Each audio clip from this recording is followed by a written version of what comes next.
Welcome to another jam-packed episode of the Wild Ones podcast, a show where we chat about bike stuff. And this week, I'm joined by producer Emily and James Jobber.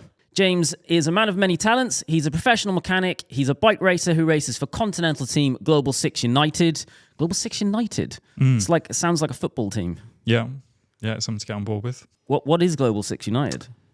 It's the name of the team. So it's not like a company or something like that? No, I think that's the unique thing about us, really. It's not. That's really interesting. Because that's something we've talked about previously, isn't it? Yeah. Is creating a team that's got a consistent identity. It's interesting. Well, that's the difficult thing. Yeah, World Tour teams, obviously, they alternate sponsors as well. Yeah. So you'd be sponsoring one team 1 year and all of a sudden that sponsor moves. It's like, where do you follow? Yeah. He's also a professional coach and the other half of Upshift Velo, the coaching company he runs with Pete, who you might remember we had on the show a while back. One of the things that came off the conversation that we had with Pete, I have actually been doing and am better as a result of it. So I've finally got some consistency and I'm doing some training regularly. And the bit that Pete was banging on about in that podcast was it's better to train regularly smaller amounts than doing like a massive ride on a weekend. So what I'm doing now is I'm doing lots of little bits throughout the week, and I'm actually finding that my weekly volume as a result is significantly higher. And all of it is like mega zone 2, mega low volume or mega low intensity, and I'm actually starting to notice the benefit now. So thanks to Pete. Pete's not here. James is. Yeah, thanks for having me. I was watching you on Eurosport the other day. Yeah, started the season out in Taiwan. So just recovered from the jet lag. I think if we were doing this podcast this time last week, it would have been significantly less enjoyable. So that was 5 days, 5 stages. 5 days racing at the Tour de Taiwan. Yeah, pretty tough race in the end. There was higher level than in previous years. There's four pro Conti teams and a bunch of other Continental teams that all went there, absolutely flying. So it was a good experience. Good place to ride your bike as well, actually. Yeah, I'd recommend it. How are you, Emily? I'm good. I actually found out an amazing fact this week. I'm going to ask you both a question. Do you think you could tell the difference between hot water and cold water being poured?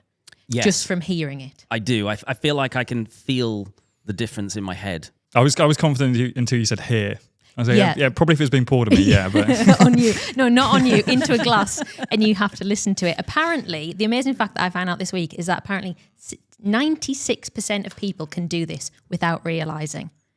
So I reckon, have you recorded, are you going to play us audio? Yeah, so yesterday I poured some cold water and some hot water from the same kettle into the same cup for science reasons, to keep the test fair, and I recorded it and I'm going to play it, and you and the listeners at home can see whether you're part of the 96% or part of the 4%. Before you play it, can I predict what the difference is going to be? If you'd like to, yeah. So I think they're going to produce different frequencies. I think the hot water is going to be like a and the cold water is going to be a okay.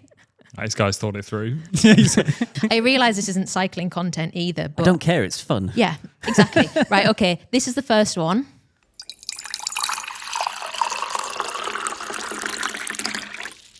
Easy, it's cold. You wait, the hot one is going to have a hit like a lower frequency. The second one.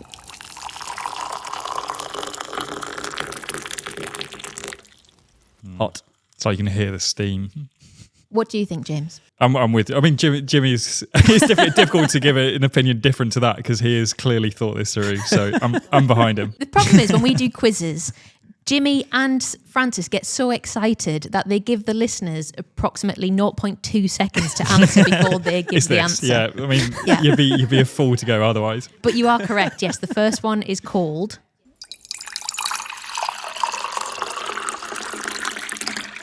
And the second one is hot.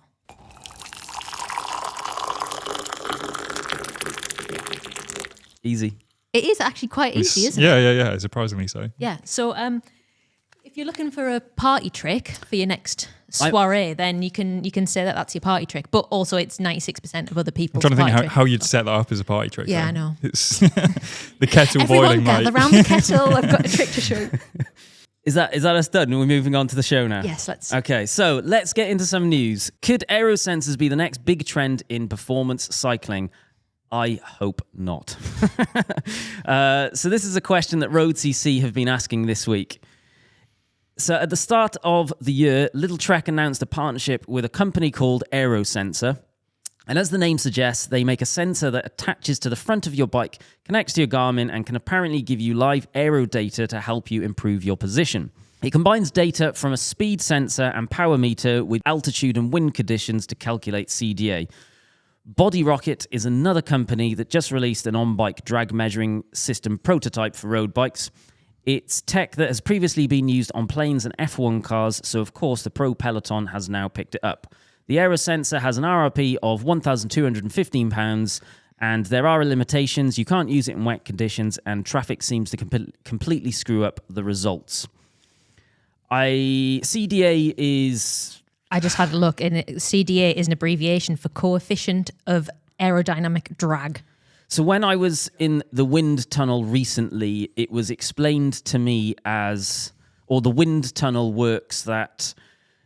If you are less aero, the wind pushes you more into the ground, and they measure that. So it'll be something to do with how it measures how much force you are pushing into something or other.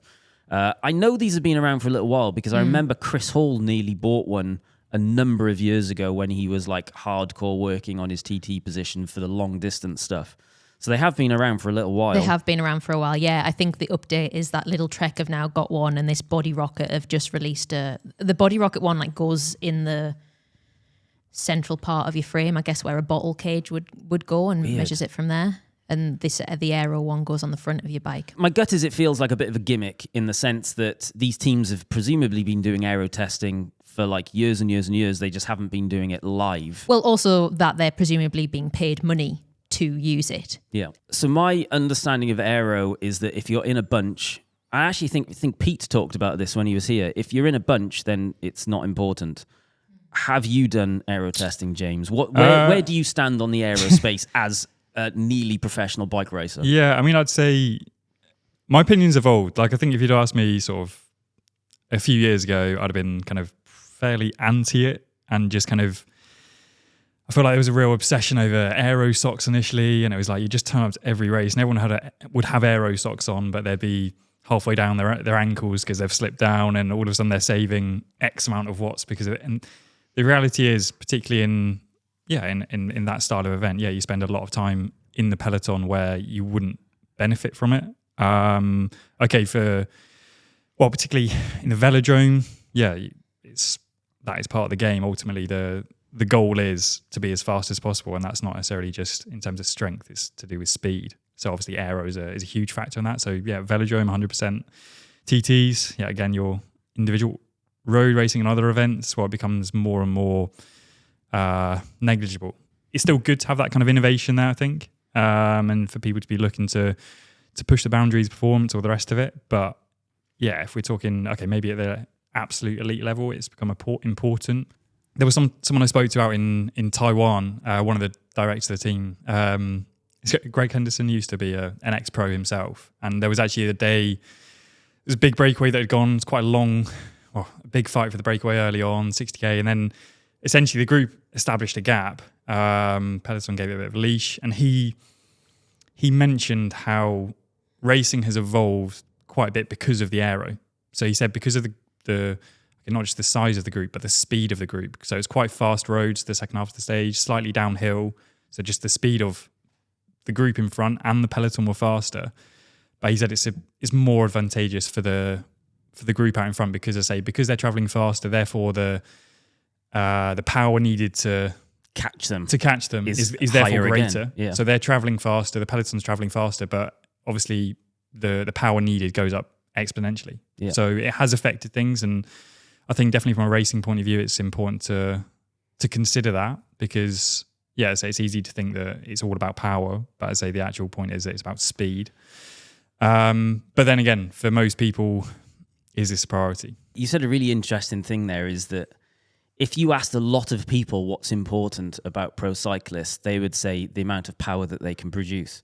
But actually, that is completely and utterly not true. It's what you just said. It's how fast they're able to go over a distance. Mm-hmm. And I think, to be fair, it's a question I always ask myself, like this actually came from a book I read. There was a guy, which I can't remember off the top of my head, but essentially the guy made the point. He was a guy who worked with the England rugby team back in 2003. I'm sure you remember that well as a huge rugby fan. So his point, he started working with the England rugby team, and the question he asked to Clive Woodward at the time was, what are the basics of rugby? And it's a really important question. I always ask myself that in terms of my own approach with the sport. Okay, what are the basics of the event I'm approaching? And it's the same with the people I'm coaching as well. Is what are the basics? What do they need to get right? And keep it as simple as possible. And I say for cycling, it's easy to think, okay, the basic is just more power. Well, no, it's speed. Yeah. Do you think that people can have too much information? Absolutely. I think that's one of the. I don't know if it's. I guess it is unique to cycling, but there's a real drive for devices that move you away from your instincts.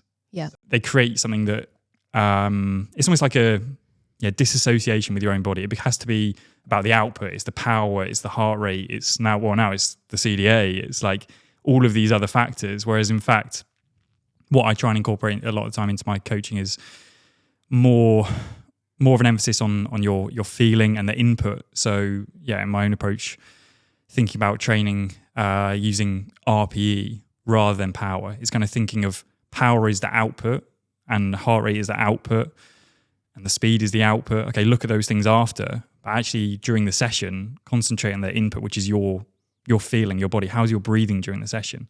Can you explain what RPE is? Rate of perceived exertion. So essentially for me, I use a scale of 1 to 10, 1 being very easy, 10 being absolutely full gas. Yeah. When I'm setting sessions, in fact, I'll use Nick as an example because this was So James works in the bike shop with pro bike mechanic Nick for context. Yeah. Sorry about that, by the way. It's been, it's when I think about how many years we worked together, I'm like, oh God. Some people can't survive minutes. No. So we were talking. So Nick's in true Nick style. He's preparing for Dirty Reaver. He's promised a lot of people he's doing 200k and started his training now. So again, the Dirty Reaver is 4 weeks. Obviously, for God's sake. Plenty of time to prepare for something that would be. To be fair to Nick, though, he is a brute. He'll get it done. He will get it done. He won't. He's put in loads of creates already. It's like, if the route goes past the car park, I'm turning off. If the weather does this, I'm doing. It's not going to happen. But. Yeah. Well, I decided to humour him with some training advice anyway. So when it comes to testing, I'm sort of I always suggest people do it at the right time. If people are curious about testing and they want to see where they're at, they want a bit of a benchmark, then great. I think the danger is sometimes people can let that define themselves a bit too much. Yeah, it's a snapshot of where you're at in that moment. It can help provide a bit of an insight into kind of training zones and give a bit more direction. But again, it can become an obsession. And I'd say a lot of the time, people achieving what they want doesn't necessarily correlate with the testing itself. Okay, sometimes it does, yeah. I mean, but essentially with Nick, we decided to. Well, he wanted to do some testing, so I was like, okay, well, we'll keep it simple. We'll do a 3-minute test and a 12-minute test. So basically, those two, they'll give you a marker on a power curve, a critical power curve. Okay, so I don't know if you're familiar with one of those, but essentially, it will give you 2 points on a curve that will allow you to give a rough estimate of FTP. So, okay, start off with a 3 minutes. So he's like, how would I best approach that? So saying, okay, to start off with, obviously 3 minutes is quite a short period of time, but there's still an element of pacing involved. So first minute, start off at like a 7 out of 10. So it's hard, but you're in control of your breathing. Second minute, okay, it's starting to get a little bit harder, but again, you're still in control. Maybe it's up to like an 8 or 9 out of 10. It's not quite maximal. You're still holding a little bit back. Mm-hmm. And the last minute, it's just full gas. It's going to hurt. It's going to be horrible, but just get through it. Last minute, absolutely full gas.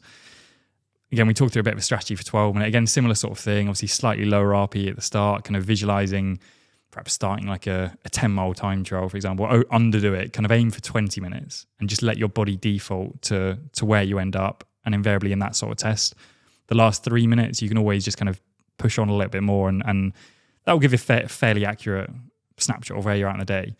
So yeah, no worries. Okay. The next day, oh Nick, did you how did you get on with the testing? It's like, I did 1 minute and I just completely blew up afterwards. I could feel myself tying up. It's like, okay, right. So what? I mean, obviously we spoke about RP beforehand. It's like what? And he's like, sorry, that was the other point as well. He mentioned, I was like trying to hold 450 watts, blah blah. I was like, so that what was your focus before that, or what did you think about during it? It's like, well, I had that number in my head. It's just like, if you focus on the number, I say you're chasing after that, and invariably you overshoot the entire time. No one's ever done a test thinking of a number that was actually like well within their range. They always kind of overshoot, and it's, I say, you end up kind of chasing after it. Your breathing's elevated, and also mentally you're kind of. Well, it's stress as well, isn't it? Yeah. It's an element, like I'm thinking about myself. If I was going to do a test now and aim for a 300 watt 10-minute effort, I'm going to be elevated. My heart rate and everything is going to elevate because I'm like, this is going to suck. This is going to hurt. This is really hard. Am I going to be able to do it? And I'm going to stress about it. You know what? So there's a guy I worked, well, I speak to him kind of most weeks, my kind of mentor, Maxime, and he described it as like, it's almost like waiting for someone to slap you in the face. What does that do? Like straight away, you're just like, you're bracing. You're like tension, isn't it? Tension's the word. Where in fact, when it comes to performance, you want that freedom in what you're doing. You want to feel relaxed and calm. It's kind of, which sounds, it's like a paradox really, because okay, you're trying really hard, but at the same time, it's effortless effort is the expression. But yeah, I'd say that's kind of an example where it's like, okay, you've had that number in your head, and also you're chasing it a little bit, and then it starts to tail off. Again, what does that do mentally? It's like, I'm falling short of it. Oh no, now it's 420, now it's 400, now it's 3, and then all of a sudden you just give up because you're miles away from that expectation that you'd essentially plucked out of the air. The one I used to do a lot historically, especially with running, because obviously it's only recently that I've seen that there's a power number that you can now get with running. So you would always do running off of heart rate, and it still applies to all of the cycling that I've done as well. But I always say, for example, a 5K race, I'm looking at my heart rate, and you're halfway through, and all of a sudden you're like, right, okay, my heart rate's on 190. I'm like, oh, this is bad.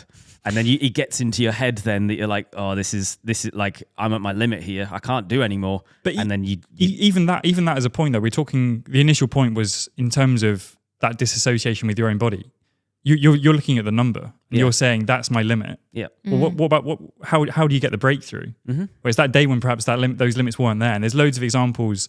There's the guy who's got or certainly had the world record for the individual pursuit, the American guy. I can't remember the name off the top of my head, but I remember essentially he was lifting weights in the gym and it was like pounds. And he went to a different gym and he saw on the side, it just said the weights had 20 on the side. So I think he'd assumed it was pounds, just kind of loaded it all up. In fact, it was kilos. It was like far more weight. And he just got through the session, just kind of powered through. He's like, oh man, my legs are in bits.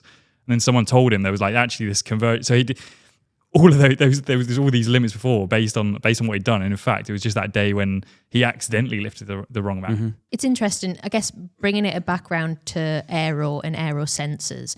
I imagine, first of all, this is hideously expensive. It's £1,200. But I imagine the sort of person who's even thinking about getting this is someone who's looking for that next breakthrough. They probably made a load of breakthroughs and they've hit a wall, or they're looking for what they say marginal gains.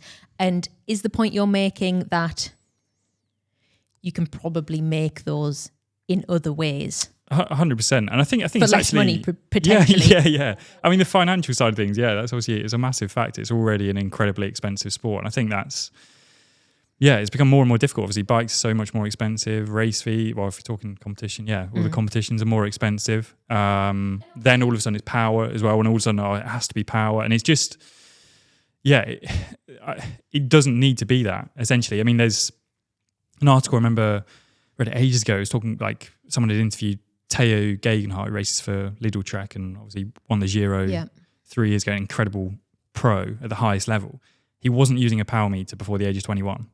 At which point he'd already won, I think, well, to be fair, I'm probably going to undersell his results here, but I think he was on the podium at Paris-Roubaix, whether it's under 23 or juniors.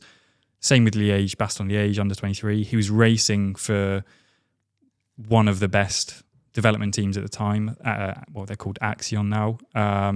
He'd achieved all of these great things at the pinnacle, at his level at the time. without using that as a device. I know what you mean. He's got in tune with his own body before he's used the numbers to then quantify that. Exactly. Whereas people almost now do the opposite. They get the quantification, but they don't understand the process 100%, or the why 100%. behind it. The why is the real reason. I asked Zav from Aero Coach what he thought about this. He said none of them, not one, have been able to figure out how to resolve changes in rolling resistance while outside. He said, if they work out eventually how to do this, then happy days, but what's the market? Just knowing your CDA isn't going to make the average consumer faster. You need to know what to improve. The best analogy is bike fitting. Everyone has access to a tape measure, but not everyone is a bike fitter. And I then asked him whether he thought that these devices could put him out of a job one day. And he said no, because if they did work, he'd just incorporate those into his protocols. But he's basically saying they're expensive and there are a lot of caveats with them. Even if you get reliable data, which may not be the case, how do you then put it into effect as the average consumer? You know, it's kind of the same as having all of this access to training information, but not necessarily how to piece things in the right places. Yeah. So, James, are you going to be running out to get yourself an aero sensor? Yeah, get me signed up. So, a quick update on Lotto Destiny's hookless drama. So, Zipp has now investigated the front wheels of both Lotto Destiny riders that blew the tyres off their hookless rims. You might remember the first incident happened at the UAE Tour and the second was at Strada Bianca. The rims in question were the Zipp 353 NSWs. They have now confirmed that in both cases the wheels were damaged by major impacts. They've tested the carbon and claim that neither of the wheels were faulty. They say that both breakages were wholly unrelated to the hookless design or the tyre and rim width combination. However, interestingly, they are now advising all of their teams to run no smaller than 29mm TSS-compatible tyres on their 25mm internal rim widths. So I was chatting to someone that does not want to be named at SRAM. Zipp weren't an official sponsor of Lotto Destiny at the time of the incidents. They were only officially a sponsor of Movistar. How do you pronounce Movistar? Movistar and Q36.5. They've apparently since signed a deal with Lotto Destiny to make sure that they are using the appropriate products for the events that they are doing. So they were ultimately saying that the wheels that they were using in those events are not wheels that they would have had their official teams riding, which is a thing, I guess. I have to say, I mean, so the reason we're talking about this is the third time we've talked about it, is because ultimately it's the first time Zipp, who are, you know, we're talking about hookless and Zipp are the manufacturer of the hookless wheels. It's the first time they've put out a full statement. I do think that this statement is all over the place because, number one, they're saying that it was caused by major impact and it would have happened to any wheel. So if that's your line, then you kind of almost don't... the rest is irrelevant. But I think almost by trying to then explain it further, it creates more doubt because then they said, look, 28mm tyres on 25mm rims should be fine. However, we're now recommending that you go up to 29mm. It's kind of a mixed message there, isn't it? Yeah, and also they're saying, you know... But they're only saying that to the teams. They're not saying that to consumers. Exactly, yeah, and they're saying that it is still fine to do that. I think people are trying to turn it into a hookless thing. It's like they want to attribute it to being this new thing. It's the same when disc brakes initially come out and there's a few crashes in the peloton. Everyone goes, "Oh, I've got this mark on my shoe, and therefore disc brakes are horrendously dangerous." It's not so much disc brakes. It's just the nature of racing is it's really dangerous. Crashes happen frequently, and as much as they can post, in I don't know how there were the duration between the two events within 2 weeks of each other, whatever. I mean, during that same time, there's probably 100 other crashes where a bunch of other clincher wheels have been smashed up, all the rest of it. And it's not because they're clinchers; it's just because racing's pretty dangerous. Stuff gets broken, and I think the only slightly confusing thing here is Zipp now trying to address it. It's like, just, you don't need to address it. Yeah, just say. Totally. The bit that seems weird to me is I just don't see how 1 millimeter difference makes a difference. It can't do. And the thing is, they acknowledge that the 28mm, the smaller 28mm on the 25mm rim is ISO approved, and it's been used safely in the peloton for 3 seasons now. So it would be weird that it'd be used fine for 3 seasons and then in 2 weeks this happened. Even the point on 1 millimeter is like, when you consider that if you put 10 different brands tyres on those wheels, there would be at least 1 millimeter difference between. Like I doubt any of them would measure exactly 28 mil. Yeah. So experience in the so shop you mean tells actual me. like production variation? Yeah. Interesting. There's huge amount of variance. I mean, Yeah. like I think, tyres, it took ages for tyres to be approved for hookless compatibility anyway, because they had to be made to a slightly better standard. So initially when they started selling them, it was like, okay, Goodyear seemed to have done a bit more, their tyres were, most of their range was compatible with hookless, where brands like Vittoria, I think Conti, there was like a very limited range of what you could officially run hookless. Whereas I say that's evolved, and it seems like the list is getting longer year on year.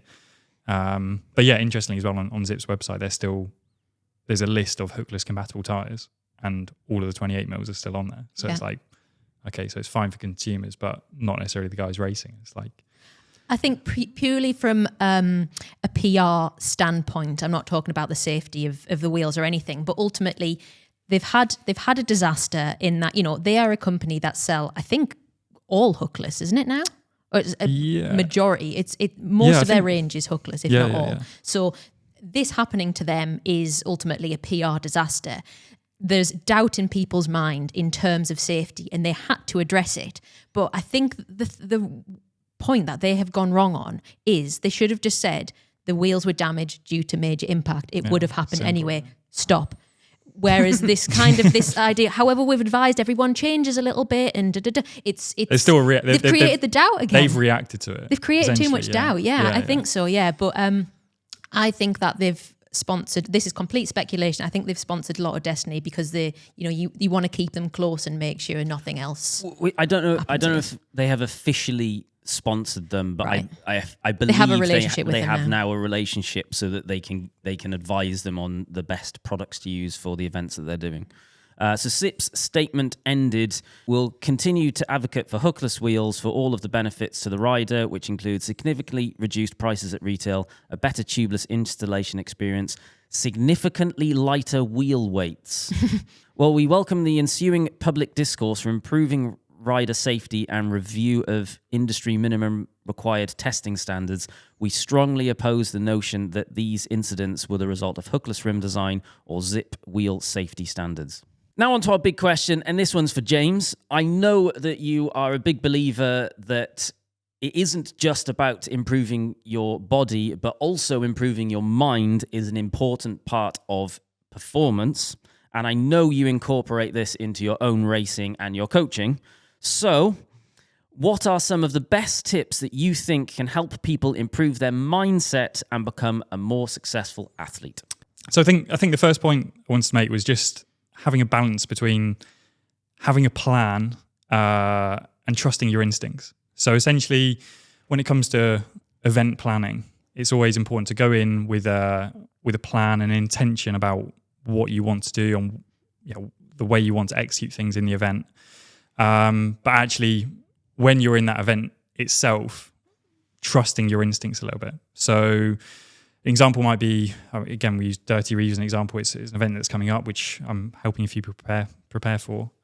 So for them, it's, okay, the plan beforehand in terms of the training and nutrition and that side of things. And again, in the event, it's just being clear on what you want out of it. I say whether you're kind of looking to race at the front or you're just looking to work to a time, kind of having a clear process of, okay, here's my pacing strategy for the event. And okay, if this, like preparing for different eventualities, whether that's punctures or running out of energy or whatever it is, like have a solution for that and kind of think through that beforehand. But equally on the event day itself, not overthinking things.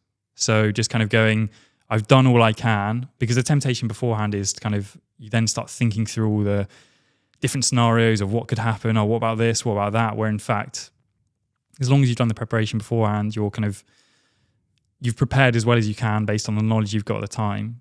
You just need to accept that. And during the event, just engage in the event and enjoy the event itself. Mm-hmm. You can be a lot more calm, a lot more relaxed, and you can make a lot better decisions through the event because of that. Where in fact, I say the alternative to that is one where you're kind of thinking through things, you're worried about all of these details that could happen further down the line. And in fact, it's kind of, ultimately what we're talking about here is optimizing performance in a cycling event, but that could translate into anything. It's kind of even using this podcast as an example. It's, ultimately it's a conversation with some friends. But then there's all these other, there's still needs to be, there's an objective for the conversation. We're trying to talk about certain topics. And so in this case, it's, okay, there's a prior plan of, okay, we're going to perhaps talk about these details, but it's not necessarily a script. It's not a minute by minute or word by word thing of, okay, we're going to talk through all of these steps. And it's fluid, isn't it? You know, exactly. And the same comes to racing. Like, stuff happens that can't be accounted for, or it can be accounted for, but it might change how things happen. Mm-hmm. And you need to be just prepared to react to that rather than worrying about all the ifs. Mm-hmm. Just accept that. Be content that you've done enough going into it. And then equally, just in terms of I think people can end up in a place where they fear a negative outcome from it. Yeah. So it's like if you, like again, okay, we're using a race, for example. Obviously, the outcome you want, invariably, if you're racing, you want to win. So if you get the win, then great, fantastic. You're more confident after. You're trusting in the process. Most of the time in cycling, particularly just because of the amount of competitors, the amount of things, the variables, all the rest of it, a lot of the time you don't win. And in which case, you need to have that relationship where if I don't get that outcome, well, I've got feedback of what I need to work on. Mm-hmm. And then all of a sudden, you don't fear not achieving or not getting the outcome. You're content either way because you're going to either be, you're either going to have achieved it or you're going to be a better cyclist because of it, because you've learned from that feedback. And invariably, you're going to perform better because of that. It's almost taking the emotion out of it, isn't it? It's taking you, if what you're worried about is failing and what that says about you as a person, it's almost removing that part of it, isn't it? It's going, this is the prep I've done, this is what's going to happen, and either I achieve a goal or I learn these things and then we move on. It's like a science experiment ultimately. 100%. And like you said there, just in terms of that, separation from the performance itself. So again, it's when you're going in as you're in that moment, you're a cyclist. You're performing that role on the day. You've got your kit on, you've got your helmet on, you've got the outfit on for you to perform. But it doesn't define you as a person. It doesn't need to become like a real, emotional sort of thing. It's just, okay, I'm performing that role in that moment. And it's the same in any level of performance. The same with, I think I see it with even people at work sometimes. They'll have they get criticized for the work they've done, for example. And for a lot of people kind of deal with that criticism in a bit of a negative way. They treat it as a personal attack. Whereas in fact, it's just a feedback on the work they've done. and it's not a reflection on them as a person. It's just, okay, right, in that role, maybe you need to work on this, this and this, and just have that separation there. It creates an opportunity to grow. Mm-hmm. Jimmy's very good at taking feedback, even in our personal lives. Yeah. I can imagine he gets a lot of feedback. What are you trying to say, James? Yeah, no, you are very good. And you'll say, have you got any feedback for me? And you're almost not interested in the good stuff. You want to know, not that it's like bad stuff, but do you know what I mean? You definitely actively look. I think, things to be improve. fair, I think what you're saying there, just in terms of looking at the bad stuff, like there's that balance as well to have with it when it comes to analysis, because invariably when I have a lot of conversations with people after an event, they can tell me a long list of things that didn't go well, but it's really important. One of my things I try and emphasize as a coach is what went right. There'd have been loads of parts of that performance that have gone right, and I say particularly in cycling where there's so many variables, you need to kind of emphasize, okay, we've had this plan beforehand. The nutrition strategy was great. I felt I had energy throughout. Tactically, I was aware, but then there was one detail I got right. I punctured. So maybe that, okay, you've done all of these steps right. You've made the breakaway. You've got so many different details right, but then you punched at the wrong time. Or as I say, if you're going for a certain time in an event, a time trial or dirty revo, I want to go sub 5 hours over this distance. It's like, okay, I got all of these steps right, but I didn't achieve my goal. I can improve in this way. It's not just a negative, like drilling yourself into the ground and that, because ultimately as well, it's going to help you to improve, but also it's going to be a far more enjoyable process. And enjoyment and fun and all those, that's what gives you longevity. And then longevity is what enables you to actually find your true potential with whatever you're trying to pursue essentially. Can I ask you a potentially controversial question? Absolutely. Do you think that normal people, and I don't consider you to be a normal people because you race at a very, very high level, do you think normal people should care about race nutrition or their weight when they go into an event if they're just doing a random event because they want to do it and they want to do all right at it? I think it's about caring about it for the right reasons. I think I want them to care in terms of their energy levels, how they're feeling on the bike. I'd want them to be fueling well for training sessions. And I think if you get those basics in place in terms of having the right things for recovery, the right things for fueling, most of the time your weight invariably just kind of starts to drop down anyway.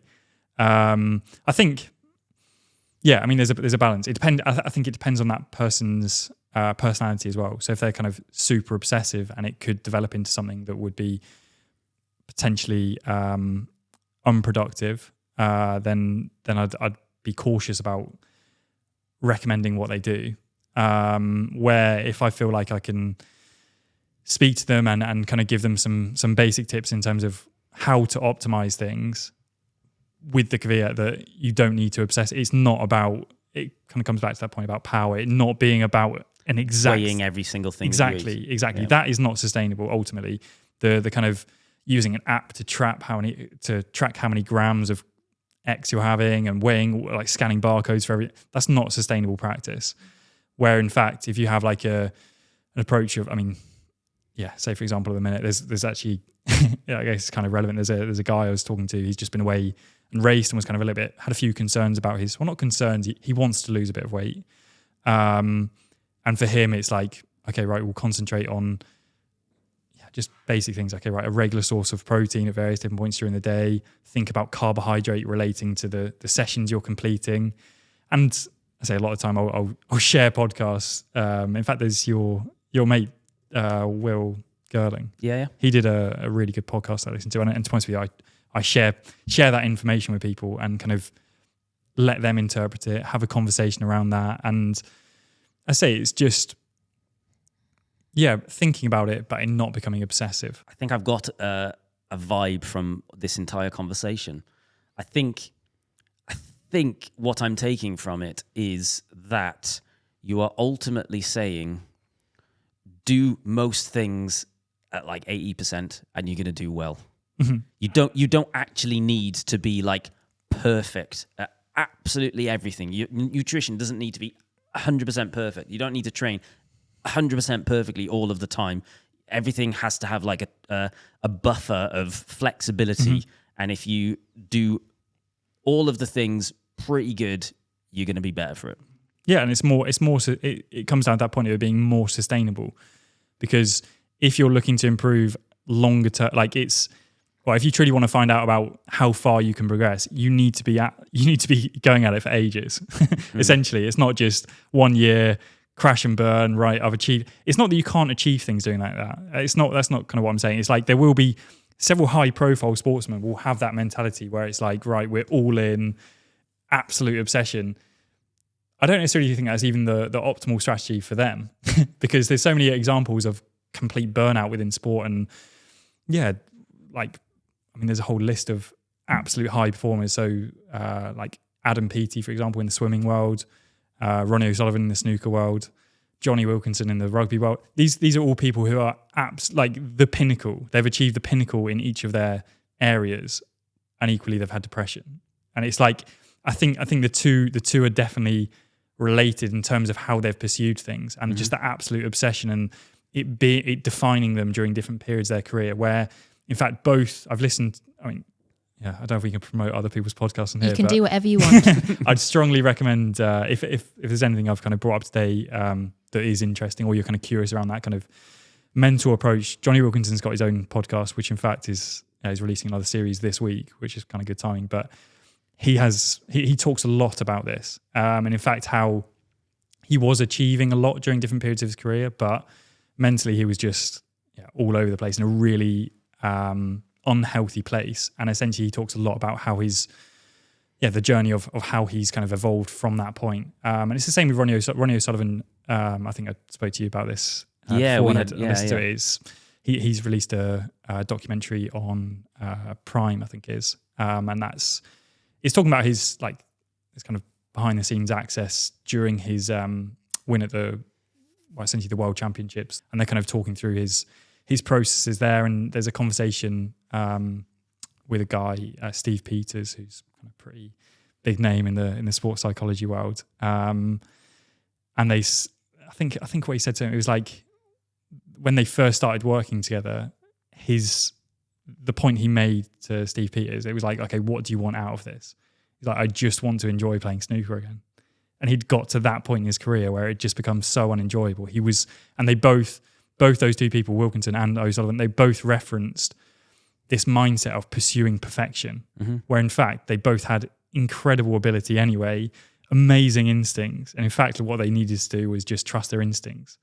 And they kind of, I think, the way I've heard it worded is like when it comes to kind of like mastery, because you could definitely both consider them to be masters of their respective disciplines. Absolutely. They describe it as like learning to be a kid again. Because when you're a kid, you're free. You're not worried about all of the outcomes from it. You're not worried about achievement. You're not worried. You don't want anything else out of it. You're just free in what you're doing. It's pure enjoyment, isn't it? Exactly. And these are people at the absolute pinnacle saying that. Yeah. So, and you could argue that, especially in cycling, with all of the numbers and data, it's really counterproductive to that. I imagine there's a lot less data and number involved in snooker, for example. 100%. But in cycling, you almost have to be aware of how the data can be unproductive as well as productive. Exactly. That's the real challenge within the cycling world. Because as I say, it's the message that's being promoted, or the popular message that is being promoted, like through the media and everything else, is saying when a race finishes, there's always like, oh, he's done this many watts for this duration. He's done that. It all has to be quantifiable. Yeah. And there have to be that. But you're not necessarily talking about the things you can't quantify. Exactly. That person has done in their preparation. Exactly. But in fact, when I'm a big fan of just kind of listening. I just find it like I love sport in general. I always listen to kind of, okay, I watch the game, but I'm almost as interested in what people have to say after, the performers themselves, but the coaches. And to be fair, sometimes particularly in the football world, it's like some generic, here's the line we're going with and all the rest of it. But equally, a lot of time you can get really good insight into that sports psychology side of things. There's actually, I guess it's kind of relevant given that the race just finished on Friday. Mathieu van der Poel won E3 Harelbeke, which is kind of like a big race in the build up to, well, it's a big race in its own right, but it's also one kind of in the run up to things. And Fabian Cancellara released an article talking through his performance during that, and there wasn't one reference to anything data related. It was more around how Mathieu had a real clear plan in what he's trying to execute, and he was talking more about that. He was talking about the momentum he now has going into the bigger races that are to come, and the effect of Wout van Aert slipping off in the climb. How does that affect his mentality? He was talking about Van Aert's mentality going into Flanders, being a Belgian, being a favourite. What does that do? And again, this is a guy who has been prolific in that level, and he's talking about all of these different factors and how challenging it is to manage. And I say the more you kind of tune into that, the more you read about it. Yeah. And I say I think. So if I can round up your last tip there, I guess it's not necessarily, there's an abundance of information online, isn't there? And it's really easy to click on the headlines that are like, the top tips and hacks for this and that and the other, but almost it's trying to delve into the unquantifiable stuff, the qualitative stuff rather than quantitative 100%. stuff of what makes very successful people successful. And ultimately, that's the thing. The thing there is, they're all things that you can do. Yeah.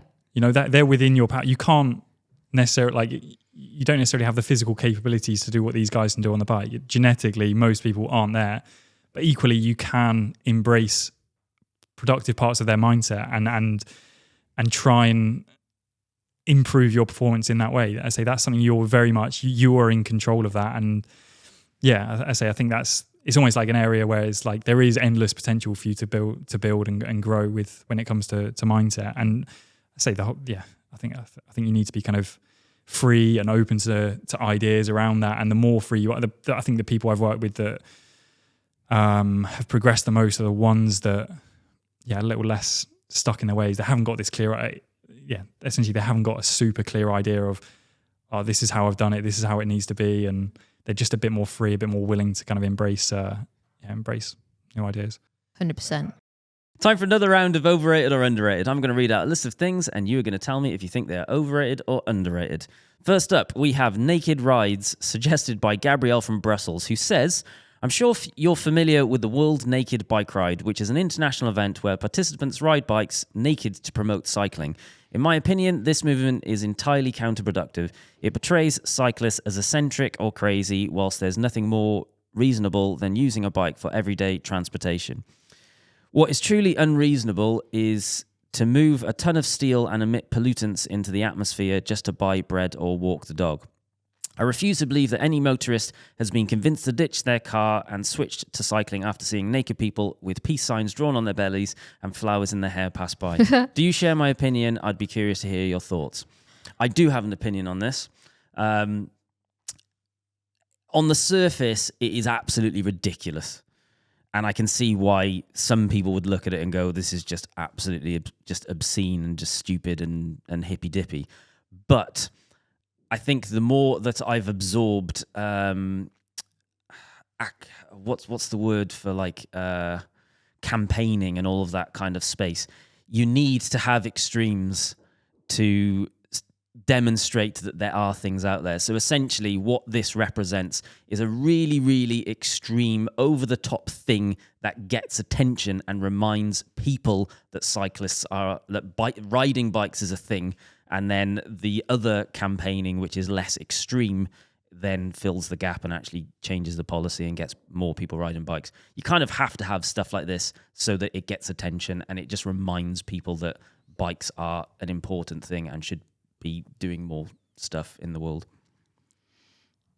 Yeah, I guess so. You know what? I have never ever thought about it until reading this, and I get what you're saying. It does portray cyclists as eccentric and crazy. It does feel very. I didn't realize it was a thing to promote cycling. I thought it was just people who like getting naked. Well, yeah, but the same. I think there's probably it's probably part of the objective as well. Yeah. I am going to turbo this evening naked. Okay. Because I imagine it's incredibly horrible. Yeah. That's always what I think. It's probably the only thought I have when I see these things is just that looks painful. Discomfort. Yeah. James, have you ever ridden a bike naked? Have you ever done like a protein photo shoot? I have been part of a naked calendar. Yeah, first year. Have you really? No, genuinely, yeah. You maybe I'm sure you could dredge that photo up from somewhere. But yeah, first year of I studied at Sheffield University, and first year there was like they do a naked calendar for each of the sport. Well, essentially, each of the sporting teams had to put in a photo, and the ambition was always like, if you had the best photo, you'd be on the front cover. And the cycling team was always on the front cover because it was like the shot was essentially the roadies just rode out to it and got their kit off, but then the mountain bike, there was like a mountain biker sending it off this massive jump, and he's miles in the air with his arse out. So. Oh man. I don't know. I think especially in the UK, we have a very prudish approach to nakedness. Yeah. And I think that might be the same in the US. But I mean, this guy is from Brussels and he doesn't like it either. But I've been to Finland and they are big fans of a naked sauna and they do not care. They have communal naked saunas with your neighbours and all Naked of that kind of stuff. I don't think that's a generalisation. That is what I was told by a genuine Finnish person. So I don't know, maybe it depends. I know that a lot of continental Europe think that we are incredibly prudish when it comes to nakedness. So maybe it's not as much of a... But also they love bikes as well. So they've got it right, we've got it wrong. Who knows? I don't have any issues with it. Yeah, I don't have any If people want to have a good time and ride their bike naked, go for it. Does it help cycling or hinder cycling? Probably neither, really. Yeah, moot point. I think, and therefore I'm going to say it is underrated. Yeah, fine. If more people want to ride their bike in any way that they want to ride it, good. Carbon spokes suggested by Hector in NYC, which I'm assuming is New York City. Probably, Jimmy, yes. I've heard good things and bad things. I've also seen them explode into giant balls of carbon needles, which makes me hesitant to upgrade. Loving the show. Keep up the great work. It is definitely not an upgrade if you get carbon spokes. You're obviously a bike mechanic, so you can comment on this. My angle is that we have historically made a video about carbon products that you shouldn't buy, and one of the things on the list was carbon spokes because they're just completely and utterly unnecessary.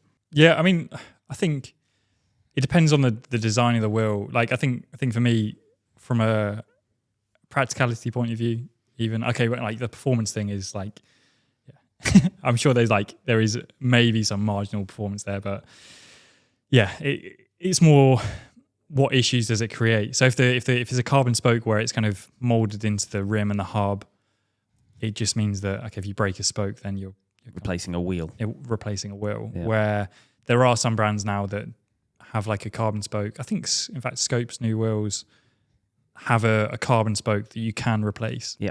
So I guess in some ways but ultimately this is like such a marginal thing that, yeah, they're definitely in the realm of being overrated. They 100% are overrated, James. Keep sending us suggestions to wildonespodcast@cademedia.co.uk and we might read yours out in the next show. Next up, Fluff Up of the Week.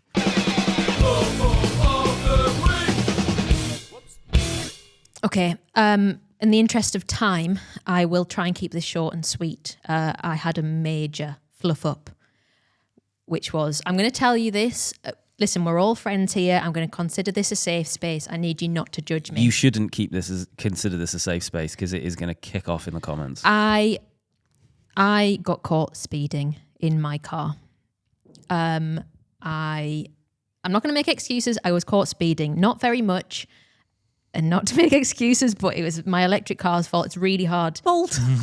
Yeah, they don't give you enough feedback. I'm learning. I've made a mistake. I have rectified. But basically, in the UK, if that happens, rather than getting points straight away, you are offered a speed awareness course. I think we've talked about it before. What I found out is you can still do an online version, so that's what I did. The point of this story is that during that course, I was like, I wonder if they have a section on cyclists, because it's all about, you learn about how to become more aware of your own speed and what the dangers are of going even a little bit over the limit. And then it has a section on vulnerable road users. So as part of that, it said about cyclists, it said, give them 1.5 meters, the same as horses and all of that. And I thought, this is great. And then he said he's a cyclist as well, but he said, I don't really go on roads much, and I'm not one of these who cycles two abreast or is all over the road.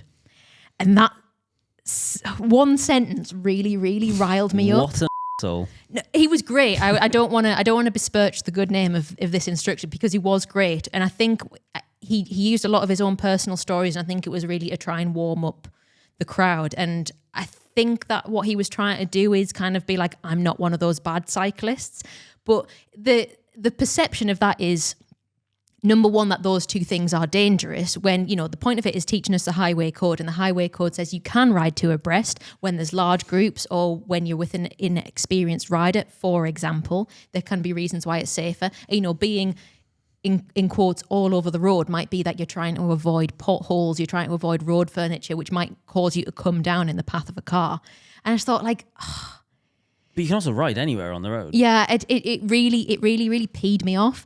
And he was running over time, so he was not inviting feedback at that point. But he said, give feedback to the council who's running this course. So I wrote them a long email straight after the course, just being like, look, the course was great. I was really happy to see that cyclists were included as part of, driving awareness and safety.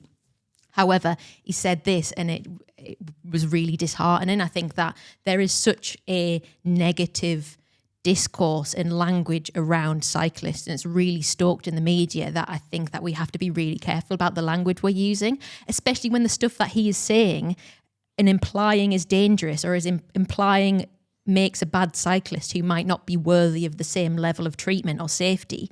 The stuff that he was saying was potentially safe for a cyclist to do. It peed me off.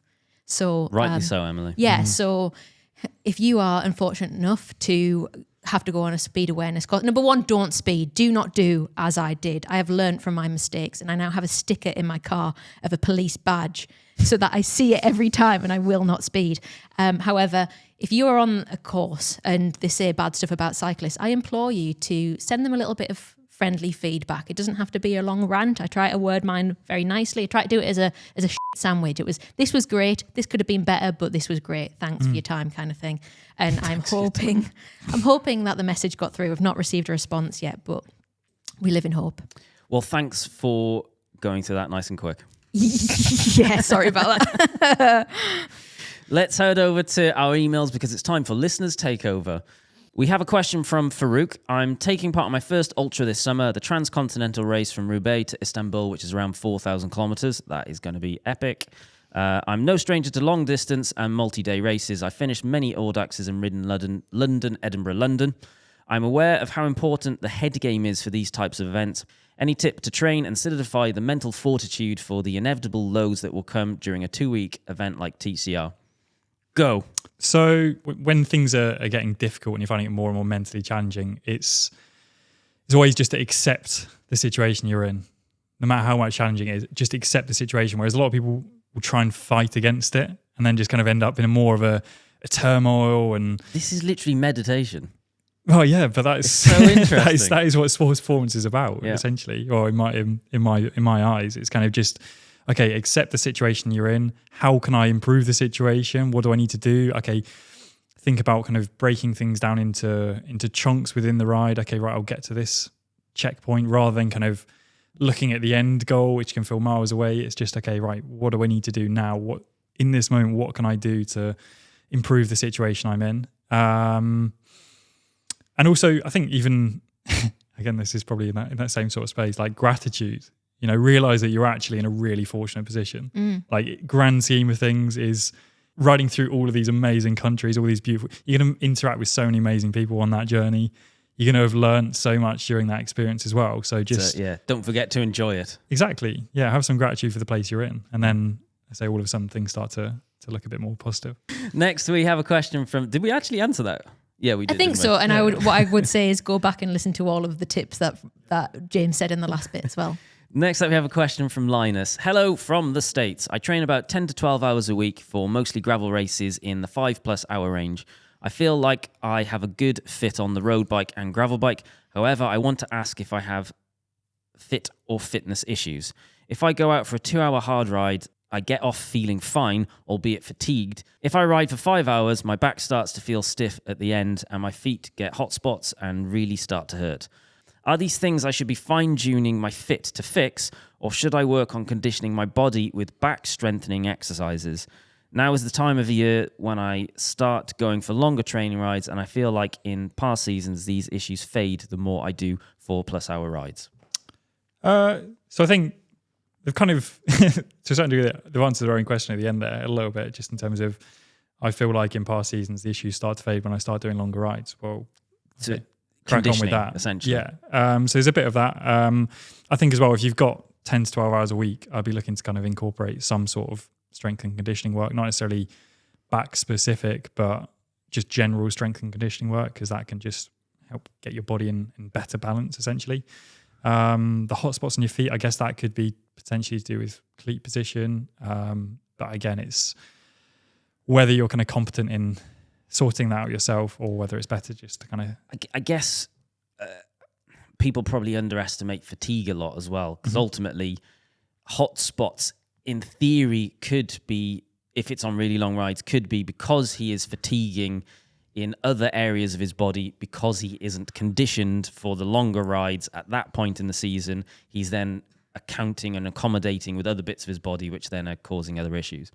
Conditioning is definitely a significant thing in sport, which is why pretty much all professional athletes have a strength and conditioning coach. How much strength and conditioning do you do? So across winter, like 2 to 3 sessions per week. And then this is the time of year where it gets really challenging, because I say it's like, what do you prioritize ultimately? Yeah, and just kind of managing fatigue, because it's like right now, okay, you go and do a stage race, you try and recover, but then you do want like what I'd liken it to is kind of, it's like keeping plates spinning. Yeah, that's the whole thing during the season. It's like just making sure you're working on these different elements that are important, and that's probably the one plate I find most challenging to kind of keep on top of. It's just when to do that session, and I think as well it's think about it in terms of priorities and whether when it becomes like more of a maintenance thing, you're just kind of keeping it spinning, then dropping the volume, essentially just putting a bit less strain in your body during that session. If someone was looking to incorporate strength and conditioning into their training, is there like say someone which doesn't know what to do? Is there a good source out there, or is that the sort of thing where you kind of need a coach for them to be able to make some suggestions? It's a tough one, isn't it? Because it's if you don't know. Yeah, I mean, there's do, loads of articles online. It's like, yeah, I mean, there is. If you just search cycling strength and conditioning, there's just stuff. Just out keep it pretty simple to start. Like if you're just looking to do something yourself, just think of it. Don't overthink really it. Just kind of anything in that space is going to be better than nothing. Ultimately, if you did 12 weeks and it was like 3x10 reps, it was like you probably would improve that. Yes, there may be a more optimal strategy, but as a starting point, it's kind of think of like pick the low hanging fruit first. Just do a few basic movements which replicate the cycling range of movement, but then also include some exercises that potentially address other areas you want to improve, and just keep it as simple as that. Cool. Thank you to all of those that sent in questions for James. We've had loads of really good ones, so we're going to release more of them next week, and we'll be doing a dedicated listeners takeover special. And if you're interested in coaching with James and Pete, get in touch via their website, www.upshiftvelo.co.uk. Remember, you can email your questions, stories, and fun stuff to wildonespodcast@cademedia.co.uk. That's all for this week. Thank you for listening. Please like and subscribe if you're watching on YouTube. Please follow and leave us a good review if you are listening anywhere else. See you on the next one. Thank you very much.